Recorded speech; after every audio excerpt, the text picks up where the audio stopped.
Muy bien, estamos aquí con esta nueva clase, escalas termométricas, como título y como subtítulo, la pertinencia del conocimiento científico. Espero que con los propósitos señalados enseguida podamos alcanzar a comprender por qué la pertinencia del conocimiento científico desde las escalas termométricas. Los propósitos de esta sesión es estimar el valor de la temperatura de un cuerpo en diferentes escalas, pero también el reconocer a la ciencia como una actividad humana en permanente construcción con alcances y limitaciones, cuyos productos son aprovechados según la cultura y las necesidades particulares de la sociedad. Vamos a ver qué tanto alcanzamos a lograr de estos propósitos con el temita de hoy.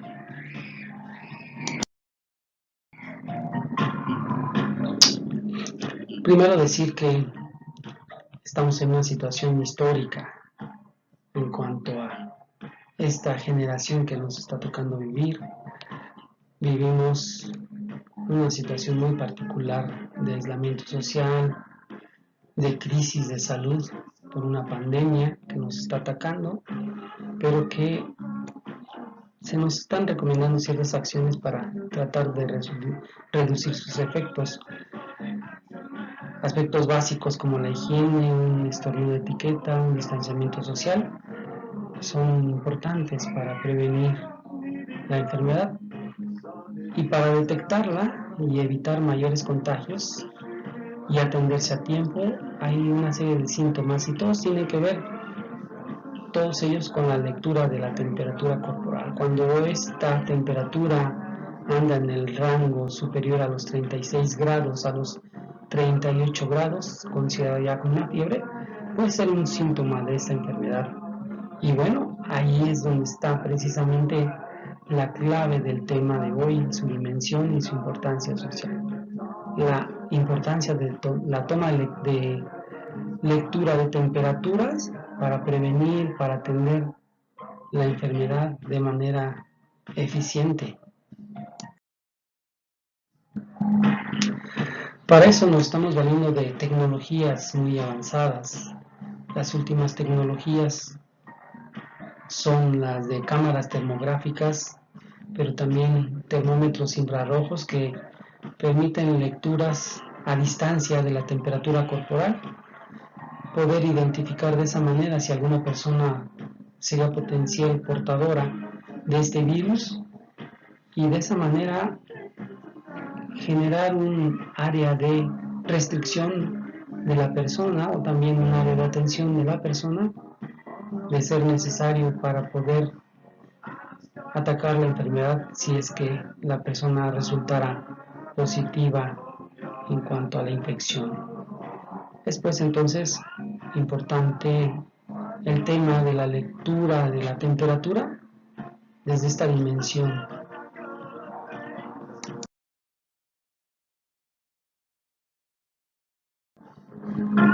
Reconocer que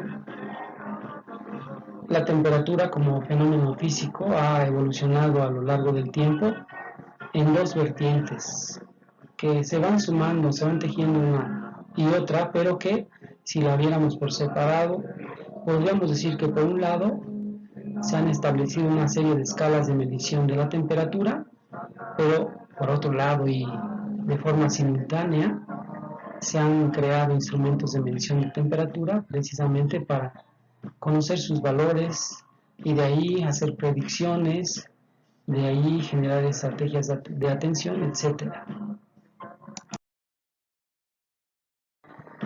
Hay diferentes escalas termométricas, varias. A partir de el conocimiento común, podríamos decir que las más cercanas a nosotros son las escalas Celsius, la Fahrenheit y la Kelvin, cada una con su respectivo símbolo: grados centígrados, grados Fahrenheit con su símbolo en grados, y finalmente en la misma tablita que tenemos aquí, la escala Kelvin con su símbolo solamente con una K.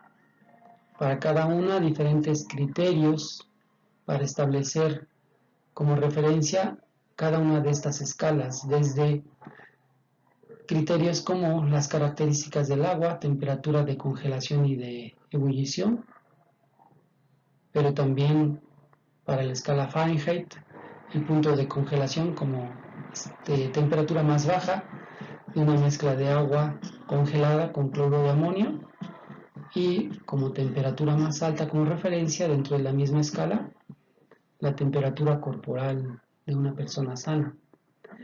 Por otro lado, y por último, dentro de esta tablita están los Kelvin, que tiene como criterio de referencia el cero absoluto, aquel criterio físico que dice que la temperatura es producto de la energía cinética de las partículas de todo cuerpo. Y si hablamos del cero absoluto, estaremos hablando de una entidad corporal cuyas partículas no presentan ningún movimiento, una energía cinética equivalente al cero.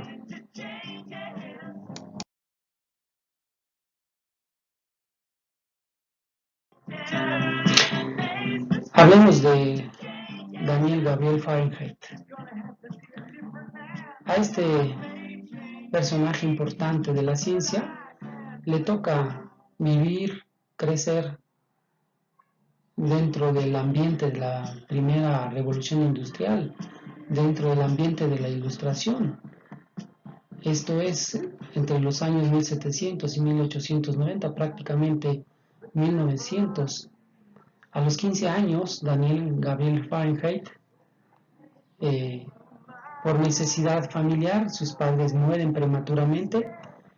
Él tiene que hacerse cargo de los negocios familiares. Él vive en una familia acomodada, comerciantes, y tiene que emigrar a la ciudad de Ámsterdam.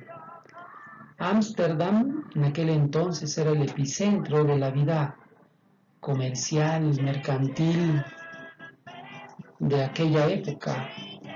Es una época en la que Europa está creciendo al mercantilismo, y desde esta ciudad parten buques cargados con mercancía, con materias primas para alimentar el comercio y la industria vinculada a este auge económico de la época.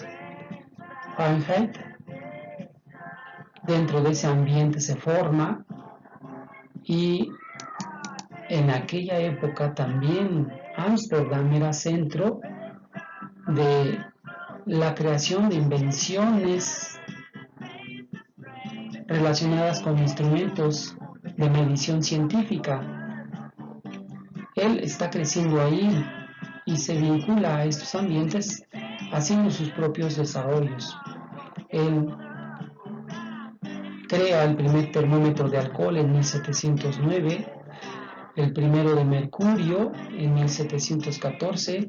Él propone a nivel global una escala de medición diferente,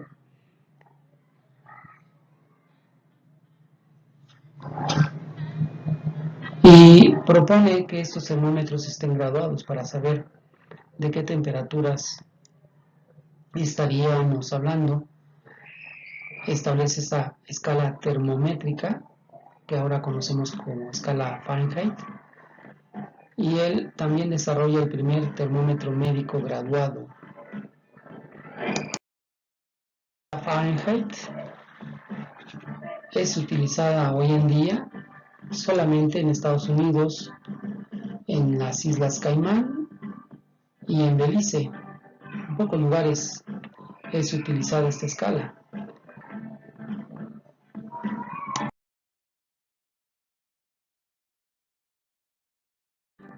Otro personaje que crea una escala de medición de la temperatura y que es muy familiar para nosotros es Andreas Celsius. Es un biólogo suizo que precisamente muere un 25 de abril, pero hace 276 años, en 1744. Él propone una escala de medición con unos puntos de referencia diferentes a los de Fahrenheit. Él establece el agua como unidad de medida tanto del punto de congelación como de ebullición del agua, para establecer los puntos más bajos y más altos de esta nueva escala. Él propone una escala que va del 0, punto de congelación, y el punto más alto a los 96 grados, la escala de ebullición del agua. Posteriormente, el físico francés René Antoine Verschool de Renault propone una escala similar a la de Celsius, pero solamente en una división de 100 grados, a diferencia de la de Celsius. Celsius proponía 96 y el físico francés, propone una escala de 100 grados. La escala Celsius es utilizada prácticamente por todo el mundo, a excepción de Estados Unidos, Belice e Islas Caimán, como decíamos anteriormente. Es decir, es una escala de medición de la temperatura global, si pudiéramos decirlo de esa manera.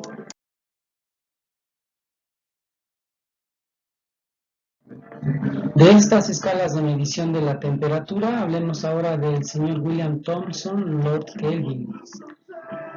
William Thomson es hijo de James Thomson, profesor de matemáticas de la Royal Academical Institution de Belfast. Él, desde esa formación, el padre de Thomson lo educa a su hijo dentro de las ciencias y dentro de las matemáticas. Thomson adquiere una sólida formación científica a lo largo de su vida y participa activamente en la